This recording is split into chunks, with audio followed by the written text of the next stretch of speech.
Hey everybody, this is David, and this is my review for X-Men Days of Future Past. All I have to say about X-Men Days of Future Past is that it's probably the best X-Men movie of all time. I'm still trying to figure it out if I like it the best, but I have a feeling after I see it like 2-3 more times, it's going to be the best X-Men movie of all time. It's very well written, it's very well structured, put together. The acting is phenomenal from all the actors in this film. I mean, there's nothing, almost nothing not to like about this movie. It's perfect, and it's a perfect rival to go up against another great comic book movie this year, Captain America: The Winter Soldier, which was also amazing. And I'm still trying to figure out if I like it more than that one, because both of them pulled their weight this year, and it's great too because from the slight disappointment of The Amazing Spider-Man 2, it's great to have at least 2 great comic book movies this year, and I'm looking forward to Guardians of the Galaxy. But this is about X-Men Days of Future Past, so let's keep it on that subject for now, okay? Let's start with the actors. I think all the actors really did a great job. Specifically, Michael Fassbender, Jennifer Lawrence, Hugh Jackman, and James McAvoy. I think those 4 are the stars of this film. And James McAvoy especially, I mean, he's the one in this movie that's at the bottom of his life. Like, his life is really looking bad by this point. And it takes place after the events of X-Men First Class, and obviously after the events of that, he was not taking it very well. And you see how hard he hit rock bottom, and the way he plays it is like someone on a heroin addiction. It really is dramatic and great, and I think James McAvoy really does a great job pulling that off. There was one part where he was gonna put a needle inside of him in how to take away his powers, because he doesn't want his powers anymore. He doesn't want to think anymore. He doesn't want to, do anything anymore. And he was literally, it was like a heroin addiction. That's the way I was looking at that scene, and it really is a powerful scene. And seeing how hard he hit since the events of First Class. Hugh Jackman, obviously he is the Wolverine, and I just like Robert Downey Jr. as Iron Man and Christopher Reeve as Superman. I mean, it's going to be hard for someone to step into their shoes. I think Hugh Jackman has just grown into this role so much. It's like we've seen him play it in so many different ways. This one, he kind of pulls back from the Wolverine movie, where Wolverine, he was more badass, and the Moby, he's still badass here, but he puts on a more comedic, wiser, not wise, but a more comedic, and he's the one trying to keep things in control kind of situation, which I think is great for Wolverine in this movie. Michael Fassbender is great in everything he does, from Prometheus to 12 Years a Slave to everything that he's in. Michael Fassbender is always awesome. And here again, he once again proves... for me, personally, I love Ian McKellen, but I actually prefer Michael Fassbender a little bit more, because maybe it's because the age difference that they're playing. Ian McKellen was much older when he was playing Magneto, and obviously still is in this movie.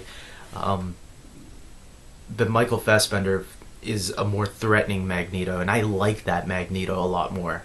I think he really feels like a threat, but at the same time, you kind of get what Magneto is doing, and there's times, the great thing about these villains in these X-Men movies is that not everything is black and white. Everything is gray.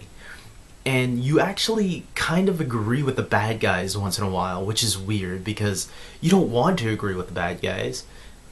The way they're executing things is wrong, but what they're saying sounds right. You know, what they're fighting for sounds right, and those type of villains are usually like those are the most dangerous villains in my opinion because they think they're the good guys, and in some sense they kind of are, because they are trying to save humanity against these mutants, or in Magneto's case, he's trying to save mutant kind from humans that want to destroy them.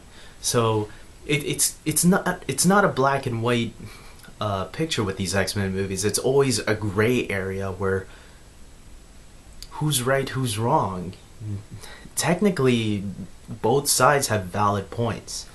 And that's the great thing about these X-Men movies, I think. And that's the great thing about Magneto and what makes him such an interesting character in all these films, from the original to Days of Future Past. Jennifer Lawrence, I'm going to admit, I never cared much for Jennifer Lawrence in X-Men First Class. I thought she was alright. Until I read a review recently that kind of made more sense to me, is that the way she was playing it in the last one was she wasn't the Mystique that we know in the original trilogy. The original trilogy was a sexy, villainous villain, you know, and that's what made Mystique such a great, fun, memorable villain in the original trilogy. And what Jennifer Lawrence did differently in X-Men First Class was that she was playing a younger Mystique in her early days. She wasn't that sexy villain that we knew, but she was growing into that role. And this movie, you see her getting to that role. She's already doing the sneaky, you know, spy work, and she's very conniving. So, and she has her own plans going on, which is really cool. I think Mystique, Xavier, and Wolverine, I'll throw Magneto in there too, as the most important characters in this film. So Wolverine doesn't steal as much as you think he does. He is sharing it with those three other characters. Beast is in there quite a bit too, but I wouldn't say the story focuses on him too much. And Nicholas Hoult does a great job also. I like Nicholas Hoult. I think he is a really good actor. The future scenes with the old actors are really fun. You know, Patrick Stewart and Ian McKellen are still those characters also, despite McAvoy and Michael Fassbender having a majority of the movie be centered on them. Ian McKellen and Patrick Stewart play the older characters of Professor X and Magneto, and what they bring to the table is a lot of fun also. Peter Dinklage, you know, he was really good in this film too. You know, there was not one moment I thought about his height, because at the end of the day, you shouldn't be thinking about height of an actor anyways. He's hired to act. And Peter Dinklage, if you watched Game of Thrones, he is great in Game of Thrones. He's actually my favorite character right now in Game of Thrones, and I think he does a terrific job on there, and he does a great job here. And you don't even think of him as Peter Dinklage. You don't think of him as the guy from Game of Thrones, you know? You think of him as this Trask character, and that just shows how great of an actor I think Peter Dinklage is. I'm not going to get into special effects, because special effects always look great in this movie. But I guess I just got into special effects just now, so there you go. Action is cool, but you know, the heart of this movie is not the action and not the special effects. That to me is actually the least stuff I think about. I think the story is great in this movie. Time travel is always fun. To me, you can never go wrong with time travel. Although there are movies that have gone wrong with time travel, this is one of the better time travel movies. As one person, I was reading someone else's review, and the way he put it was, this is kind of like the best Terminator movie we've seen in a while, because yeah, it kind of is like a Terminator film where someone is sent back into the past to try to change the future or save it, and yeah, in that sense, it is a Terminator, and the way it starts feels very Terminator-esque. If you watch the original Terminator films, the first two, they give those flashes of the future where it feels very apocalyptic. And the future stuff, it doesn't focus too much on it, but they do mention it quite a lot in the past stuff when Wolverine has to tell these guys about it.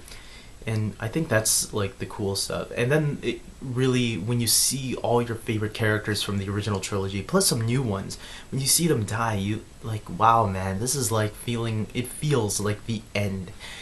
And in some sense, you gotta wonder, like, how would, like, what would Bryan Singer have done if he had stayed to direct X-Men 3? Because, you know, Bryan Singer is the director of X-Men 1 and 2.